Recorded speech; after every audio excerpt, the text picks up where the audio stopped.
నమస్తే అండి, welcome to our channel. మనతో ఈరోజు Telangana TDP spokesperson Suryadevar Latha garu ఉన్నారు. మేడం నమస్తే. నమస్తే మేడం, ప్రజల మంచి కోసం పథకాలు ఇస్తున్నారు ప్రభుత్వం. అయితే ఇప్పుడు ఆ పథకాలు మరీ ఎక్కువైపోయినాయి అని చెప్పేసి హైకోర్టు అనడం విచిత్రంగా ఉంది. ఏంటంటే ఐఫోన్లు పట్టుకున్నోళ్ళు, ఐప్యాడ్లు పట్టుకున్నోళ్ళు కూడా పథకాలు తీసుకొని ఇంట్లో కూర్చుంటున్నారు. అంటే ప్రజల్ని సోమరిపోతుల్లా మారుస్తుంది ప్రభుత్వం అని చెప్పేసి ఇక హైకోర్టు అంటుంది. అలానే ఉన్న ఖజానా అంతా కూడా ఈ సంక్షేమాలకి అప్పులకే పోతే అభివృద్ధి పరిస్థితి ఏంటి, రేపటి తరం వారికి ఏం మిగులుస్తామని కూడా హైకోర్టు అంటుంది. ఈ సంక్షేమ పథకాలు అనేవి నిజంగానే అర్హులైన వాళ్ళకి చెందుతుందంటారా? సంక్షేమ పథకాలు అనేది ఎవరికి ఎంతవరకు ఇవ్వాలో అంతవరకు ఇస్తే బాగుంటుంది.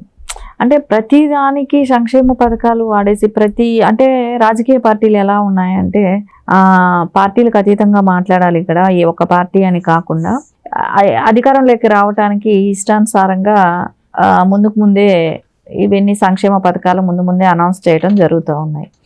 సో దానిలో మొన్నటికి మొన్న రేవంత్ రెడ్డి గారు షాదీ ముబారక్ కానివ్వండి ఒక తులం బంగారం ఇస్తామని కూడా చెప్పారు. సరే, అది దానికి ఎంత ఇప్పుడు డబ్బులు కూడా ఇస్తున్నట్టున్నారు. ఆ డబ్బులతో పాటు మళ్ళీ తులం బంగారం అంటే ఇంకెంత అవుతుందో చూడండి. అంటే ఈ లెక్కన తులం అంటే 1.5 లక్షలు అవుతుందేమో. చేయలేదు కదా మేడం, 6 గ్యారెంటీలు అన్నారు, అన్నిటి ఆయన అమలు చేయలేదు, ఇంకా అమలు చేయలేదు. ఈ లోపల ఇది వచ్చింది కాబట్టి ఆయన హ్యాపీ. రేవంత్ రెడ్డి గారు ఫుల్ హ్యాపీలో ఉండుంటారు కాంగ్రెస్ ప్రభుత్వం. ఎందుకంటే మేమేం చేసేది, మేము ఇచ్చేవాళ్ళం కోర్టు అంటే వాళ్ళు ఇచ్చేవాళ్ళు కాదు, ఆడ ఖజానాలో ఏమీ లేదు. కానీ వాళ్ళకి అది ఎలా చెప్పుకుంటారు, మేము ఇచ్చేవాళ్ళం, కోర్టు స్టే ఇచ్చింది, అట్లాంటివి చేయకూడదు అంది. సో అందుకని అది ఆగిపోయింది అని చెప్పుకుంటారు రేపు పొద్దున ప్రజల్లోకి వెళ్ళటానికి. అది వాళ్ళకు ఒక ఆనందకరమైన విషయమే కదా. సో ఏదైనా చెయ్యాలి అంటే ఇప్పుడు షాదీ ముబారక్, కళ్యాణ లక్ష్మి అని అంటున్నారు. ప్రతి దానికి ఇక్కడ ఏంటంటే ఏదో ఒక దీన్ని పెట్టడం, ఏదో ఒక సంక్షేమ పథకాలకి అదుపు లేకుండా పోతున్నాయి. ఎంతవరకు ఇవ్వాలి, ఎందుకు ఇవ్వాలి అనేది లేదు. చేయాల్సినవేమో చేయట్లా. దేనికి సంక్షేమ పథకాలు ఉపయోగించాలో వాటికి మటుకు ఉపయోగించుకోవట్లా. విద్య అనేది ఇంపార్టెంట్. విద్యకి ఎక్కడైనా మనం చూస్తే మంచి స్కూల్స్ కానీ ఫ్యాకల్టీస్ కానీ, ఇప్పుడు కేసీఆర్ గారు చెప్పింది ఏంటి, KG to PG వరకు అని చెప్పారు. సరే, LKG నుంచి కూడా నువ్వు PG వరకు చెప్పించాలి అని అనుకున్నప్పుడు సో అక్కడి వరకు మంచి టీచర్స్ ఉన్నారా, మంచి బిల్డింగ్స్ ఉన్నాయా, ఫ్యాకల్టీ అంటే ఆ కాలేజెస్ కానివ్వండి, అన్ని చోట్ల కానివ్వండి ఫ్యాకల్టీ బాగుంది, ఇవన్నీ చూసుకోవాలి కదా. సో ఇవన్నీ ఎక్కడ ఏవి ఉండట్లా, సరిగా వసతులు ఉండట్లేదు. సో పిల్లలకి చదివించుకోవడానికి పేరెంట్స్ ఏమో అప్పుల పాలు అవుతున్నారు. సో అది ఫ్రీ చేయాలా, అక్కడ అభివృద్ధి పరంగా ముందుకు తీసుకెళ్ళాలి కదా. సో టీచర్స్ని నువ్వు రిక్రూట్ చేయగలుగుతున్నామా, ఉద్యోగాలు ఇవ్వగలుగుతున్నామా, దాని గురించి ఆలోచించట్లా.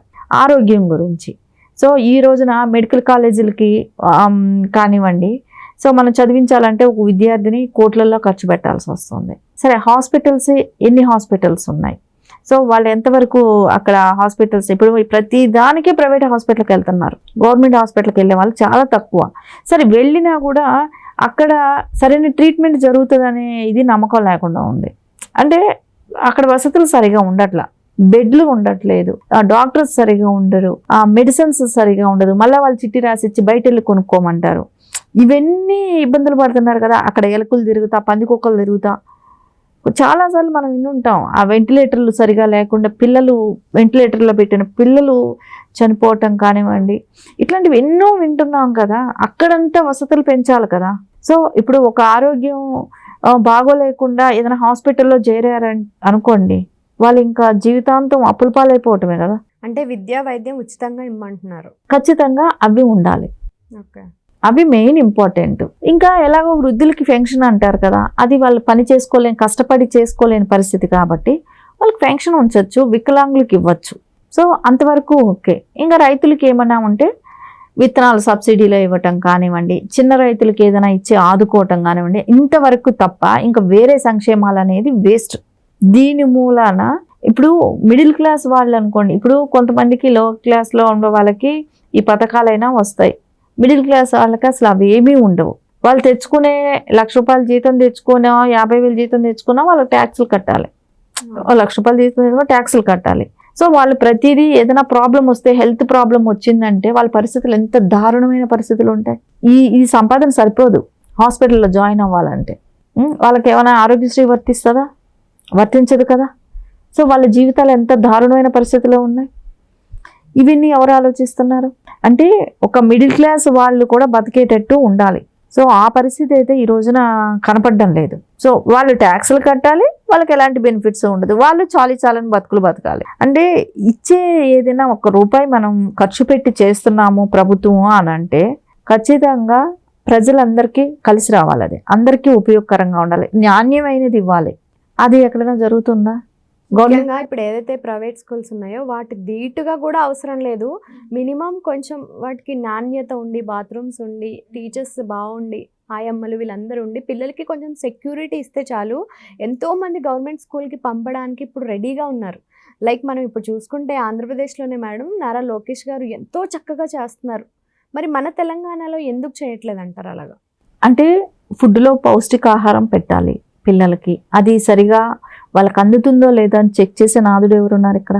అక్కడ ఆంధ్రాలో అయితే బాగా ఈవెన్ నా లోకేష్ గారు వెళ్ళి చూస్తున్నారు, నారా చంద్రబాబు నాయుడు గారు వెళ్ళి వాళ్ళతో కలిసి భోజనం చేస్తున్నారు, అలాంటివి చూస్తున్నాం. ఇక్కడ తెలంగాణలో అలాంటి పరిస్థితి ఎక్కడైనా ఉందా?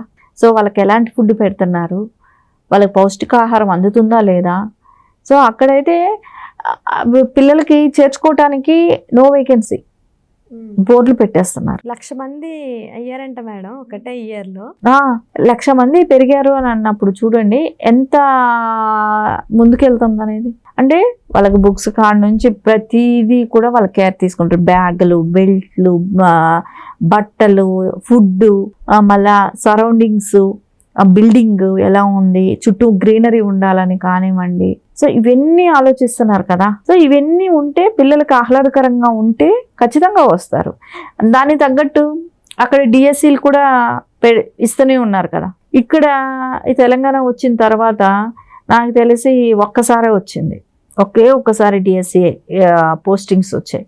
అంటే గతంలో నారా చంద్రబాబు నాయుడు గారు ఎప్పుడైతే ఉన్నారో ఆయన అధికారంలో ఉన్నప్పుడు, జాయింట్ స్టేట్లో అధికారంలో ఉన్నప్పుడు 6 సార్లు ఇచ్చారు డిఎస్సి. తర్వాత 13 ఏళ్లకు గాను ఒక్కసారి ఇప్పుడు కాంగ్రెస్ ఇచ్చింది. బీఆర్ఎస్ గవర్నమెంట్ ఒక్క డిఎస్సి కూడా లేదు, 10 years ఒక్కటి కూడా ఇవ్వలేదు. సో ఇంకా అంటే అనౌన్స్ చేశారు, ఇంప్లిమెంటేషన్ లేదు. సో ఎగ్జామ్స్ పెట్టి ఉండాలి, ఇంప్లిమెంటేషన్ చేసి ఉండాలి కదా, అది ఏమీ లేదు. అంటే ఇక్కడ మన పిల్లలకి ఎంతవరకు ఎడ్యుకేషన్ మనం కరెక్ట్గా ఇవ్వగలుగుతున్నాం? మనం తెలంగాణ తెచ్చుకుందే అందుకు కదా, విద్యా పరంగా ముందుకెళ్ళచ్చు, మన ఉద్యోగాలు మనకు వస్తాయి, ఇన్ని చెప్పిన వాళ్ళు కేసీఆర్ గారు. సో ఆ దిశగా ఎక్కడ ముందుకెళ్ళారు? దాని గురించి ఎక్కడైనా ఆలోచించారా? సో ఎప్పుడైతే తెలుగుదేశం జాయింట్ స్టేట్లో ఉన్నప్పుడు పెట్టిన ఉద్యోగాలు ఇప్పటి వరకు టీచర్స్ పనిచేస్తున్నట్టుంది. ఇంకా వాళ్ళల్లో ఎంతమంది రిటైర్డ్ అయిపోయి ఉంటారో, ఎంతమంది ఇదే ఉంటారో తెలియదు కదా. ఇంకా కరెక్ట్గా చూస్తే ఇంకా తెలంగాణలో టీచర్స్ కూడా కొరత ఉంది. ఎందుకు ఇలా జరగటానికి? యాక్చువల్లీ స్టేట్ ఎట్లాంటి స్టేటు, బంగార బాతు గుడ్డు లాంటిది ఇది అంటుంటారు, మిగులు బడ్జెట్లో ఉన్న రాష్ట్రం. అలాంటి రాష్ట్రంలో ఇలాంటి పరిస్థితులకు కారణం ఎవరు? ఖచ్చితంగా వీళ్ళు రాజకీయ వీళ్ళు తినాలి ఆ సంక్షేమాలు అని చెప్పేసి లక్షల కోట్లు అప్పులు తీసుకొస్తారు, 10% పెంచుతారు, 90% వీళ్ళు వెనకాల వేసుకుంటున్నారు, బీఆర్ఎస్ నాయకులు వేసుకున్నారు. ఇప్పుడు కాంగ్రెస్ కూడా అదే చేస్తుంది. అదే కదా రేవంత్ రెడ్డి గారు చెప్తున్నది ఒకటే మాట, ఎక్కడ అప్పులు పుట్టట్లేదని చెప్తాడు కదా, తెలంగాణ అంటే అప్పు ఇవ్వట్లేదు అని అంటున్నారు. వీళ్ళు కూడా అదే చేసేవాళ్ళేమో, ఏదైనా వస్తే అది వాళ్ళకు కొంచెం మంచి వీళ్ళు కొంచెం వేసుకునే వాళ్ళు, వీళ్ళకి అప్పులు పుట్టట్లేదు అంటున్నారు. ఆ వచ్చే అప్పులేమో ఉద్యోగాలకి జీతాలు ఇచ్చుకోవటం సరిపోతుందేమో ఇక్కడ ఇప్పుడు. సో ఏదేమైనా కూడా గతంలో నుంచి తెలంగాణ వచ్చిన దగ్గర నుంచి కూడా బీఆర్ఎస్ గవర్నమెంట్ అయితే ఈ సంక్షేమాలు ఇచ్చి నోరు మూయించేద్దాం ప్రజల్ని, ఏది అడగకుండా ఉంటారు. ఈ రైతు బంధు లాంటివి ఏం చేశారు? చిన్న రైతులకి ఇచ్చుంటే సరిపోయేది. 100 ఎకరాలు ఉన్న వాళ్ళు కూడా రైతు బంధులు తీసుకున్నారు. సో దాని మూలన ఎవరికి నష్టం? రాష్ట్రానికి నష్టమే కదా.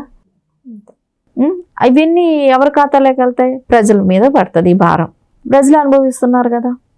అప్పులు పాలవటం రాష్ట్రం కానివ్వండి, దీని అన్నిటికీ కారణం బీఆర్ఎస్ గవర్నమెంట్ కానివ్వండి, వీళ్ళు చేసిన తప్పుల మూలన స్టిల్ ఇప్పటికి కూడా తెలంగాణ అనుభవిస్తుంది. Okay, thank you madam. నమస్తే.